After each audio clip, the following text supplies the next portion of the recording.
You take the red pill, you stay in Wonderland, and I show you how deep the rabbit hole goes. All I'm offering is the truth, nothing more. Hey, what's up, guys? Welcome back to the channel. We got the BPM team with us. How are you guys doing today? Yeah, good. Doing great. Good, thank you. Good. Thank you for having us on. Hey, no problem. It's an honor to have you guys on here. Exciting what you guys got building on the XRP ledger. To get things started off, you guys want to run through the team and just a little bit about what you guys do for the BPM wallets? Yeah, so me and Marcus are the co-founders. It was kind of brainwaves that we came up with after experience in the events ticket industry or buying tickets, actually, more so than being ripped off. So all the problems we're solving, we've kind of experienced ourselves as the consumer. So they're real life problems. And we're building a real life product on the XRPL to solve these problems. So me and Marcus are the co-founders. Marcus is more the technical guy. I've taken the role as business development, fancy title. So I'm kind of leading the ship, as it were. Marcus is a really experienced developer, API developer, and is a front-end stack developer, Marcus? Right, it's kind of full stack. I mean, I've been sort of in cryptocurrency sort of for nearly 10 years now. And yeah, I mean, my role is to work with Kelv to try and materialize Kelv's visions and his ideas, and we sort of come together to make a plan together with it. Awesome. Yeah, cool. And then Kerr, who's joined us tonight, Kerr's taken the role of the community manager. So Kerr's kind of helping us with the marketing and the community side of things. And Kerr's got quite a bit of experience in NFT marketing too. So when we touch on our NFT collection shortly and what's coming, Kerr can talk you through that. Nice. And were you guys okay, go ahead. Yeah, I was just going to say the rest of the team. I mean, there's all our teams on our website, and there's people which can't be listed on the website, which work for other companies at the moment, which are giving us advice. We've got Chris Dangerfield, who's another experienced developer, giving us advice on the XRPL. He's actually launched an app or developed an app on the Zoom wallet, which is called Transaction Exporter. So he's got quite a bit of experience. He got a Ripple grant, and he's part of the team. We've got Callum's other half. Is that the right thing to say? Other half, not really. So when we spoke to Callum, Callum and Kerr, they came as a pair. So Callum couldn't make it tonight, but Callum's really the marketer. So Callum's taken the lead on the marketing, and Kerr is taking the lead on the community side of things. We've then got Alex as well, who's our lead designer. And then we've got some advisors. And of course, we've got James Rules as our community advisor. So you can check out the team on our website. We're all docs. We've got links to our LinkedIn, etc. So yeah, check that out. So your viewers can check us all out online on our website. Definitely. I'll have all the links down below so they can check that out. Would you guys all jump into crypto at first? Were you guys XRP, or you guys got in through another crypto at first? Well, actually, the first crypto I ever bought was Ethereum via eToro in 2016-ish. And I wish I'd held on to it. I've been in crypto quite a long time as an investor, and not done very well because my buying and selling has never been good. So I'm definitely not a trader. But I've always seen the benefits of crypto and always believed it will kind of take over. I bought XRP originally at something like 7 cents and then sold a huge amount at around 10 cents just before the massive bull run to the all-time high, which was gutting. So I would have pretty much paid off my mortgage. But at the time, I was kind of of the mindset, $1,000 profit is $1,000 profit. And I could have made hundreds of thousands of dollars of profit. But since then, really, I've always believed in XRP, and I've always held XRP and invested in XRP. I know Marcus is more of you are kind of a trader, really, aren't you, Marcus? I have dabbled in trading, so sort of with limited, so we say various amounts of success. Yeah, I guess. I mean, 'cause I've been in it for some time, so it was sort of Bitcoin, Ethereum, and then probably 2017 that I came across XRP, and have had sort of dealings with it, to trade. and sort of look at the ecosystem. And as you know, it's been fascinating watching how the XRPL ecosystem's developed, particularly over the last 12 months or so. So that's kind of my background. Yeah, I mean, and that's the reason we... Sorry, you go, Kerr. I was just going to say, like, I've the same idea for me. I'd seen crypto, not so much DeFi and all that kind of jazz, but I'd seen everything and then decided, I think I went full time into it back in December, and it just captivates you. You know, it becomes an obsession every day. You just can't escape it. So, but it's a passion. You know, you love it. Yeah. Awesome. Yeah. And the reason we chose XRPL is, I mean, we kind of looked at all the different blockchains we could run this on, and we were leaning towards the XRP ledger, but because of XLS20 and we didn't know when it was going to come to fruition, we were looking at other blockchains, and we looked. I mean, we won't name any because we don't want to annoy anyone, but we looked at different blockchains, and we just came back to the XRP ledger, and we just thought, you know, well, by the time we need the capabilities of XLS20, we think it's going to be available. And it was just the best, or we thought it was the best and most reliable blockchain we could use.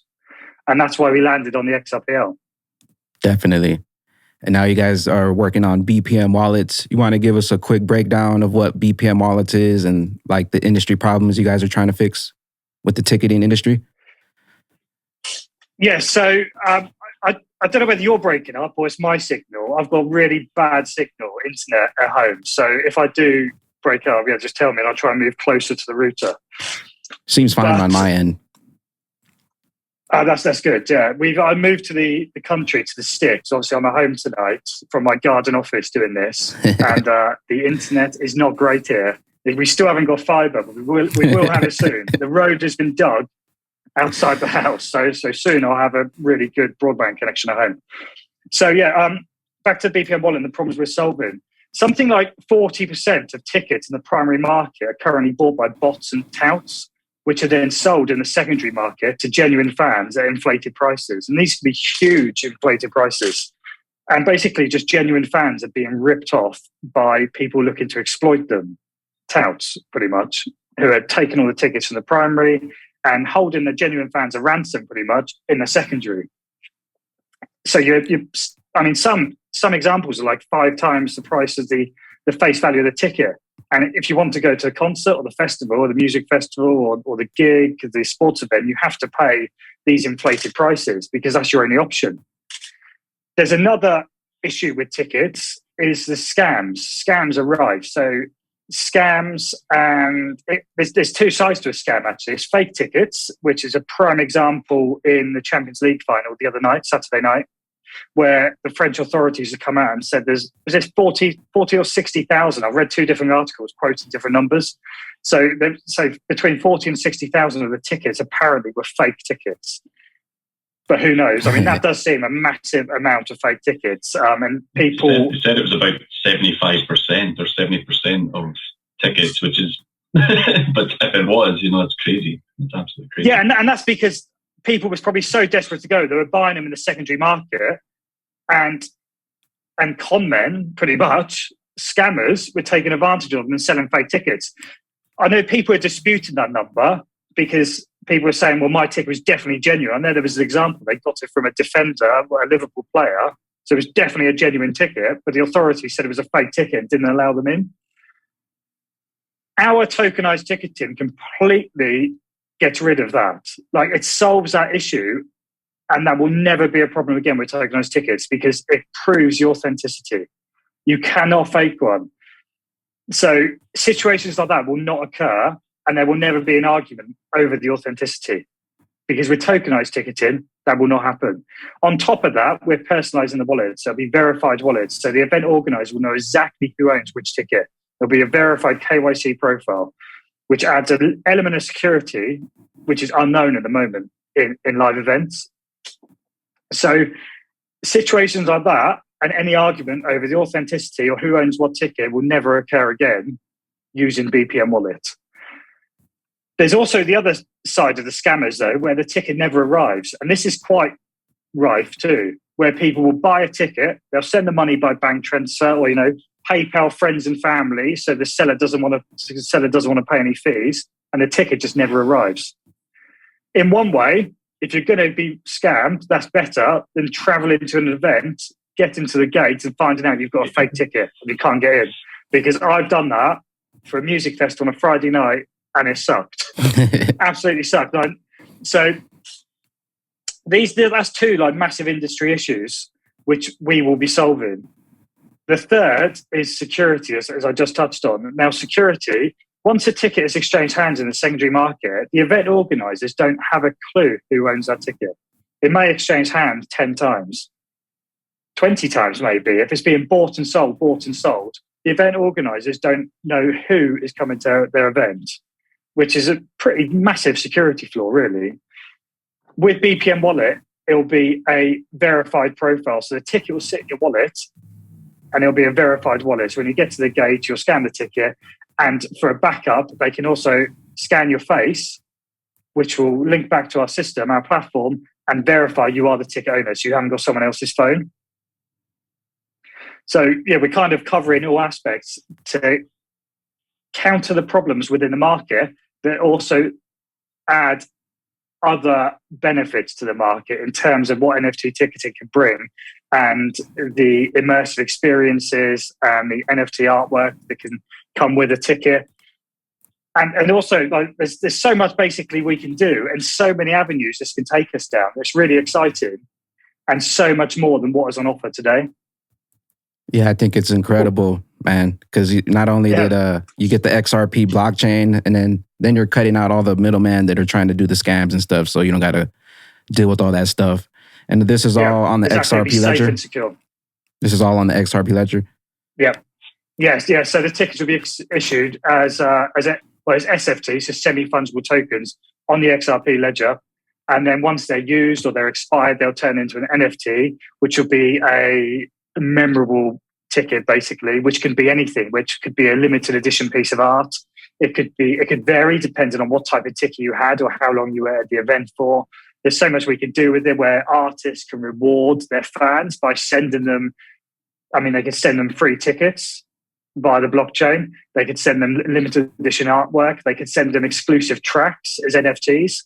So there's so much we can do with it. And it opens so many avenues, not just for the promoters, but for the artists too, to really work closely and reward their fans. Definitely. What kind of events do you guys see BPM wallets being used, like meetups, events, even like metaverse type events? Yeah, Kurt, do you want to take it, just so I don't keep talking? You had a great point. So you added all the kind of security aspects. You added, where does that really apply? That's the question, and it's everywhere. Anywhere that there's a ticket, that could be kind of major festivals, concerts, and we touched base on obviously the Champions League and things like that. So anywhere that you really want to know who's coming through the doors is where BPM Wallet would be able to be kind of utilized. So it's endless, really. It's our imagination and how far we can take it, which is going to be all the way. And how does it work on the other end? I show up with my ticket. Does it get scanned, or how does that work? Yeah, so your ticket will be a QR code on your phone. So that'll be scanned at the gate, at the entrance. And the event organisers will have a kind of a back-end software, which we're calling the BPM dashboard, which will bring up your ticket details and verify it. They'll also, if they want to, they can do a facial scan just to confirm you are that ticket owner and you haven't got someone else's phone. Nice. So because they're verified profiles. So we're kind of covering all aspects. So you can't just steal someone's phone to get access to an event. You have to actually physically own that ticket and that phone is yours. So it's a verified wallet. So it's unlike anything out there at the moment. And anything that we don't think anyone's... people are exploring NFT ticketing, but they're not really taking it in the same direction as we are. So they pretty much need your private key if they want that ticket from you. Yeah, so it'll be purely... It'll be really personalized ticketing, but real personalized ticketing where it'll be a verified profile and that ticket will sit in the user's wallet. As part of the app, we've also got the BPM Exchange, which is the secondary marketplace. So it'll make it really easy for if you can't attend the event, sell your ticket, but it'll be a maximum of face value to protect genuine fans. So there'll be no profiteering in the secondary market. So you'll be able to sell it to a verified user, and it'll be simultaneous transfer of ticket and payment. So once you initiate a transaction, the ticket and the payment will be sent at the same time, and that payment will be in BPM. So BPM token, our token, is used within the ecosystem to buy and sell tickets, and it will also be used for rewards. Nice. Can you talk about a little bit about like other ticketing companies and how you guys maybe work with or against those companies?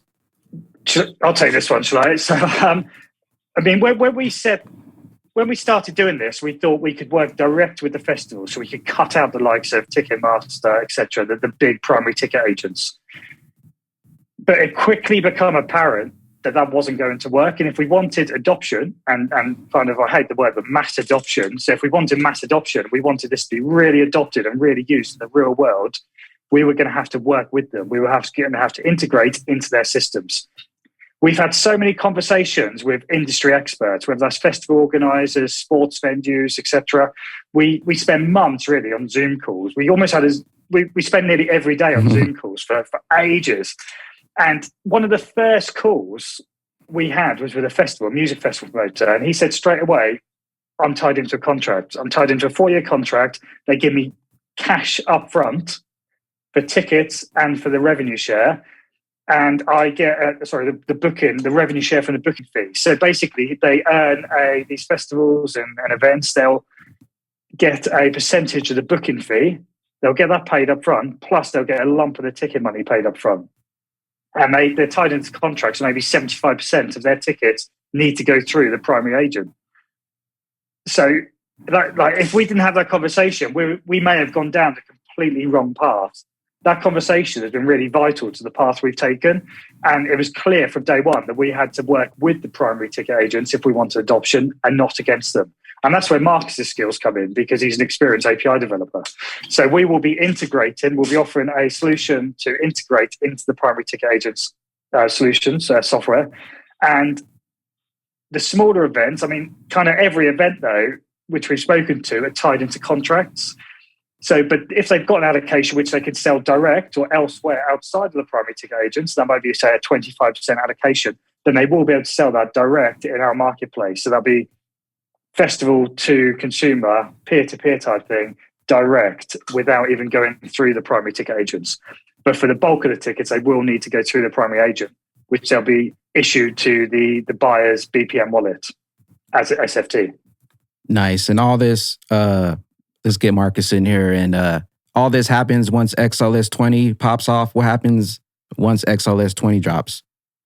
Yeah, sure. So one of the caveats with NFT or SFT ticketing is at the moment the XRPL ledger doesn't support NFTs. It's basically awaiting for approval for sign off, and we're sort of hoping in the next month or two that it'll be approved. And then NFTs can be live on XRPL. Obviously, you know, there's some things that we've got in the pipeline that probably Kelvin's best to talk about if he wants to talk about that sort of thing. That we've got some other things coming along, which hopefully be quite very exciting for people who are interested in our project. But yeah, XLS 20 is going to be key to what we're doing. Excellent. Yeah, and we think that's probably looking like it's around the corner now, isn't it? So fingers crossed. I mean, we in say 2 weeks' time, maybe it may be here, or at least by the end of June, it looks like XLS 20 is going to be voted through. So it's looking promising. So fingers crossed, but yeah, we don't know. I'm excited and I'm ready for it. I think we're all ready. Yeah, definitely. I think definitely, which probably leads us on to I know you mentioned it before we started recording our NFT collection. Yep. So Kurt, do you want to go on to that now? Yep. I wanted to jump into the fun stuff. I wanted to talk about the OG airdrop, and then if we can get into the NFTs too. Do you want to take the airdrop first, Kelvin? Yeah, let's go for that. And one thing I haven't mentioned actually is event payments. So this is mentioned on our website. So if your viewers want to read through our website, we have touched on this, and it's event payments. So if everyone at a music fest or a gig or a sports event has got the BPM wallet on their phone to gain access to the festival or the event, then they also have access to BPM token. and they'll be able to spend BPM really easily because they've already got it on their phone, which opens an avenue for the merchants to accept BPM for zero fees. So we'll be building a payment API to integrate into their EPOS systems and their e-commerce systems, so they can actually accept BPM token at the events to do away with their merchant fees for things like food, drink, merchandise, etc. So this is something we're going to kind of build on later on. Our main focus at the moment is obviously the tickets, the NFT, and the NFT collection. But when all this comes to fruition and when our app is live, we do want to explore event payments because we think there is definitely scope to go down that road. And the airdrop, while we're talking about BPM payments and the BPM token. So the airdrop, our first airdrop is the OG airdrop, and this was for early investors. There'll be a snapshot sometime in June for BPM holders, and then there'll be an airdrop. For every 2 BPM you hold, you'll receive an extra 1. So you kind of get 50% extra BPM tokens. Now, we're not saying when the snapshot and the airdrop's going to be. We're going to use, actually, we haven't done it today. We're going to do it tomorrow. We're going to do on the Google random number generator, we're going to type in 1 as the minimum, 30 as the maximum. We're going to hit generate, and it's going to we'll record this too, so we can post it afterwards. And it'll generate a random number within that range. So if it lands on 1, then we'll be doing the snapshot tomorrow on the 1st of June and doing the airdrop. And we'll announce that after we've done it to avoid any sort of pump and dump scenarios. And it may say the 30th. So the first snapshot and airdrop might actually not even be till the 30th of June. We don't know until we do the random number generator and choose that date. And that is something we're actually going to continue through the whole year. So we're going to do 12 more airdrops, or we're going to do 12 months worth of airdrops. So we're just going to do random snapshots each month and followed by an airdrop. And we're not going to tell anyone until after we've done it, just to avoid any sort of pump and dump scenarios. And also you guys are on batch 3 of the IDO? Yeah, so the IDO is now live on the XRPL DEX, and batch 3 is live. And then towards the end of June, we're looking to move on to a centralized exchange, which we'll announce in due course. Excellent. All right, let's jump into the NFTs now. Yes. Yeah, so what we basically, this kind of scene, it's all about utility. You know, we wanted to excite people, we wanted to bring people in and have something that appealed to everyone. So what we decided to do is basically launch our own BPM NFT collection. And we do have a name, but we're going to hold that off for the big announcement. Actually, we're fighting over it. I'm just joking. I'm not joking. But what the NFT collection will be, it'll be in a profile picture format, so you'll be able to kind of rep BPM on your socials and things like that. And the art's amazing. You know, we're working close with an artist and finalising pieces. So we've got kind of different genders and everything like that. We just want to appeal to everyone, or as many people as we can. And what that will actually do is it will give you BPM VIP status in the app. So that'll give you basically some perks as well. You get like exclusive event entry, free drink, merchandise offers, the unique thing about the NFT collection as well is you can actually use them as almost kind of like raffle tickets. So there's some kind of secret prizes and things like that will come further down the line, but we want to keep that kind of up our sleeve and make sure it's a nice surprise. We are toying with the idea as well of kind of creating immersive metaverse events, and that's kind of in motion as well. So really just trying to have something that appeals to everyone. With the NFT collection as well, we didn't touch base on kind of token staking, but the token itself, you can actually stake, so you can earn on the token for holding it. But what we're going to do with the NFT as well is you'll earn BPM from holding just the NFT. So there's so many ways that we're basically trying to, you know, give you yield of the token as well. And how do we get access to the NFTs? How do they get access to them? So at first, we are going to have a whitelist. So basically, if you want direct access to the whitelist, there will be a snapshot, and you've got to be holding 75,000 BPM tokens, and that'll basically give you early access, which is whitelist. We do have a Discord group, so we'll encourage you to join that, because there will be some whitelist spots that you'll be able to kind of achieve if that's out of scope for you, if you don't either can't afford or you don't want to buy 75,000. We will have different various ways to get that for you as well. So be sure to tune in. That's excellent. Just to touch on that. So if you buy, obviously 75,000 is the minimum for the whitelist, but actually if you take into account the OG airdrop, which the window opens tomorrow, you only actually have to hold 50,000 because you'll get an extra 25 through the airdrop, 25,000, which will take you up to the minimum 75,000 for the whitelist. And the key thing about this NFT collection is we're so focused on delivering real utility. So it's going to be a real utility-driven NFT collection. And we want to make it kind of the best out there, really.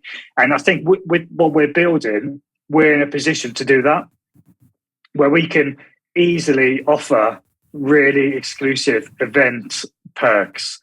So we may have, it might be VIP tables, it might be exclusive tickets, it might be half price tickets to events or free tickets, all sorts of things. And with that raffle, I mean, what we want to do, we won't, this element of it won't launch until the app's live, because obviously we need to know who owns which NFT, and you'll hold it in the app. So you'll have your profile picture as your NFT character.